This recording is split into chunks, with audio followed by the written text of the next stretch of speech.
आयो ओदाने ओदाने है ओदाने अझ बढी केही छ कि ल हेरौँ त जाउँ ल हामी चाहिँ यस्तो ठाउँमा जाँदैछौँ है आज यो कुन काभ्रे कुन ठाउँ पर्यो यो खानीखोला गाउँपालिका होइन एक नम्बर है ओ माई गड कस्तो ठाउँ हो यो ओहो ल ल हेर्नुहोस् है सबैजनाले हेर्नु है भिडियो एकदमै यहाँ खतरनाक ठाउँमा आएको छ हामी चाहिँ अलि उज्यालो भयो खै म हेर्छु उज्यालो छ ल ल उतोतिर यता छिर्छौँ यता हेर्नु ओहो म ठुलो बा भन्नु ल हस् ठुलो बा चाहिँ हाम्रो यहाँ हुनुहुन्छ ल ओ माई गड ल कस्तो ठाउँ यार ल ल छिर्नु है फेरि हस् हस् यहाँ अलिकति फोटो खिच्यो खिचिरहेको छ ल ओ माई गड यस्तो अन्धधुन्ध ठाउँमा आयो यार ल ल गाइज हामीलाई भिडियो बनाउन एकदमै गाह्रो भइरहेछ भिडियोको अहिले ल भयो भयो भयो हिँड्नु ल ओहो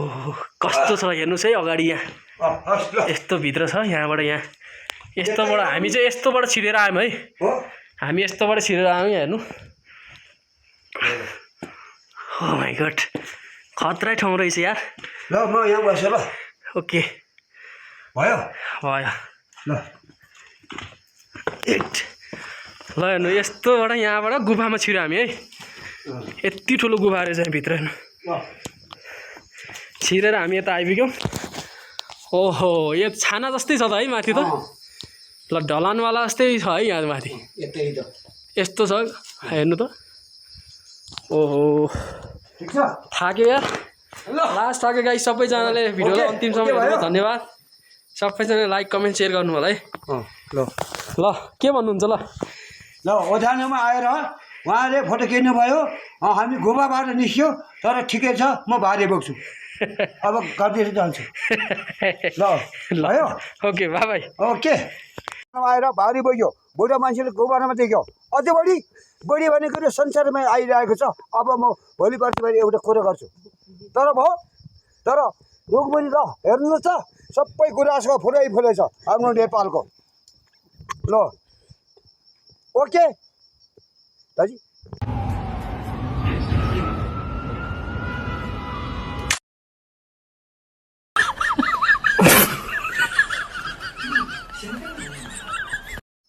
चार बजे हिँडेको मान्छे अनि खतरा जिम्नु है गएको छ यतातिर गयो के हो नि धेरै राम्रो छ नि त राम्रो छ नि तपाईँ पनि राम्रो हुन्छ नि हेर्नु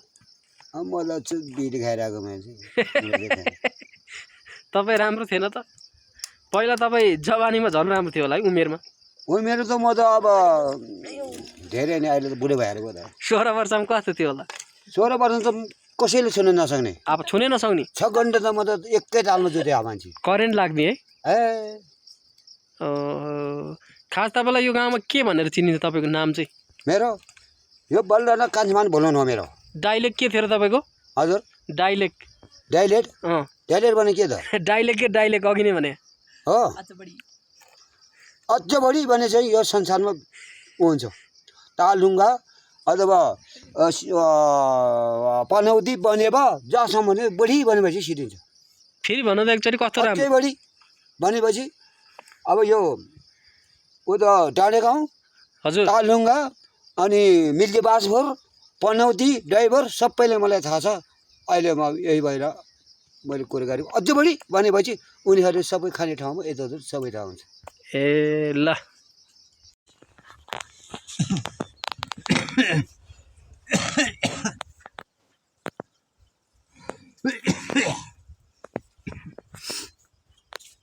सफा गर्नुभयो आमा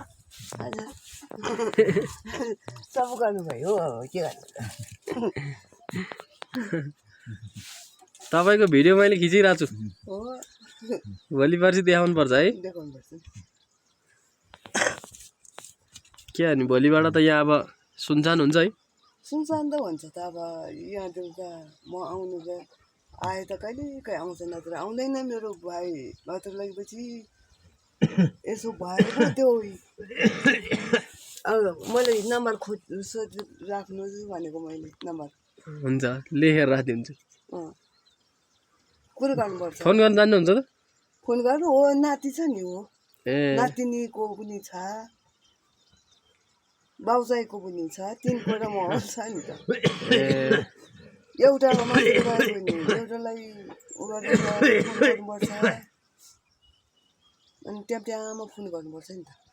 अनि यो भाइ बिसोक भएछ भने राम्रो भयो भने राम्रै हुन्छ अनि राम्रो हिँड्नु सकेको बेलामा आओ भाइ भन्नु पाउँछ हो त केही गरी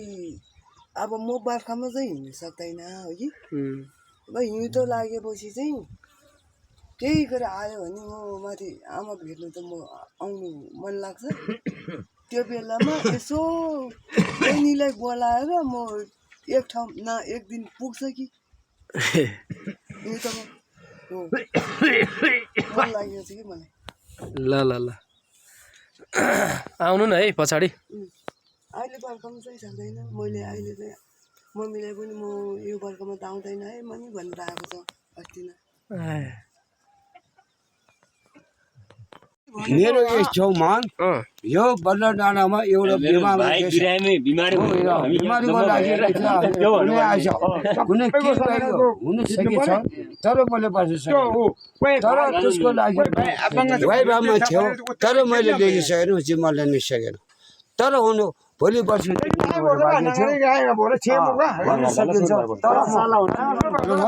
जा बहिनी मेरो जा अरू बढी भन्नु जब हप्ता कुनै भाइलाई बुझ्नेले बुझ्छ नबुझ्ने बुझ्दैन बुझ्दैन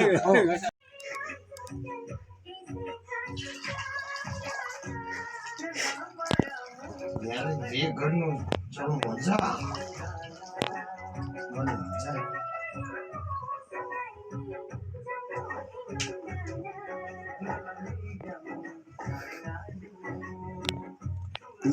लसो पुरानो यादहरूलाई दिलाउने यति राम्रो ठाउँ छ हेर्नु होला है सबैजनाले भिडियोलाई अन्तिमसम्म हेर्नु होला र यहाँ चाहिँ हाम्रो घट्टा चलाउने प्रयास जारी छ तर पानी पुग्छ पुग्दैन हेरौँ पानी छैन हौ पानी र म घुमाइदिन्छु हात लिँदा यसरी घुम्छ ल हेर्नु ल ल हेर्नुहोस् यस्तो राम्रो गाउँको दुर्गम क्षेत्रमा याद काम गरेर पर्यो भने आफूले हातले गरेर चाहिँ खन्नुपर्ने जिन्दगी यस्तै हो राम्रो है अर्ग्यानिक ल ठिक छ अर्ग्यानिक है हाम्रो क्षेत्र दुर्गम क्षेत्रमा यसरी डिप्चीमा आएर चाहिँ बाबले चितुवाले यसरी चाहिँ अनि पानी खान खोज्छ पहाड क्षेत्रमा पानी नभएर त्यो मान्छेले थपेर राखेर त्यो उसमा डिप्चीमा आएर चितुवाले पानी खायो भने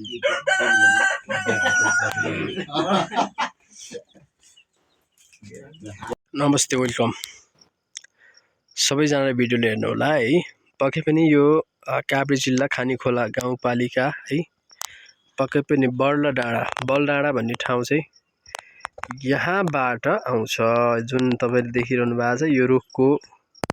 सिधा सामुन्ने अलिकति देखिरहेछ नि यो घर हो त्यहाँदेखिबाट हामी चाहिँ करिब 5 घण्टाको यात्रामा चाहिँ हामी यो क्षेत्र हुँदै यो तपाईले देख्नु भएको छ यो सानो घर छ यहाँ एउटा घर रहेको छ यहाँ त्यो घर हुँदै चाहिँ हामी चाहिँ यताबाट आउँदा यो वन जङ्गल भित्रबाट चाहिँ हामी अहिले यहाँ आएको छौँ यो एउटा ओडार जस्तो ठाउँमा है ओडारै भनौँ यो एकदम बस्नु लायकको ठाउँ रहेछ पानी पर्दाखेरि बस्ने ठाउँ यहाँबाटदेखि हामी यो उकालो हुँदै यो क्षेत्र त तपाईले देख्नु भएको छ यो हामी मैले जुम गरिरहेको छु यो क्षेत्र हुँदै यतादेखिबाट चाहिँ आएको हामी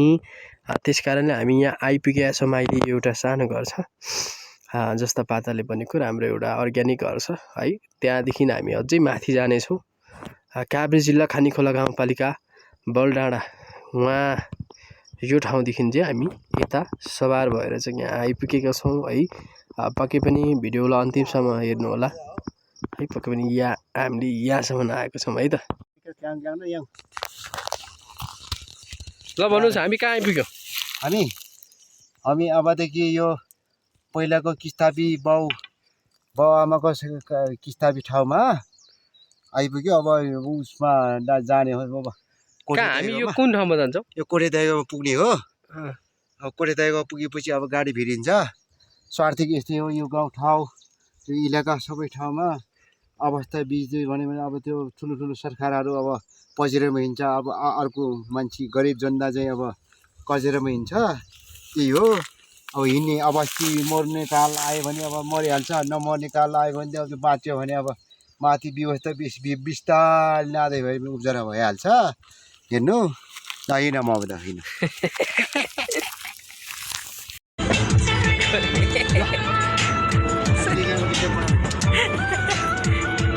है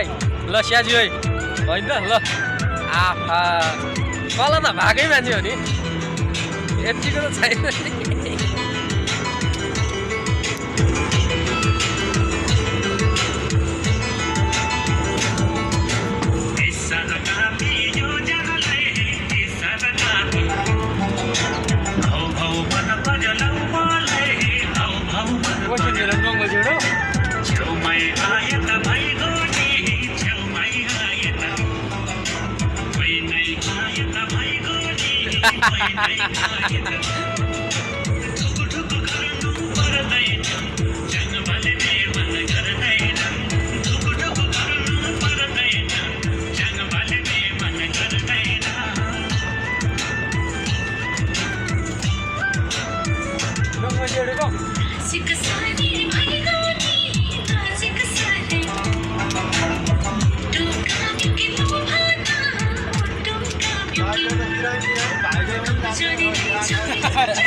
तो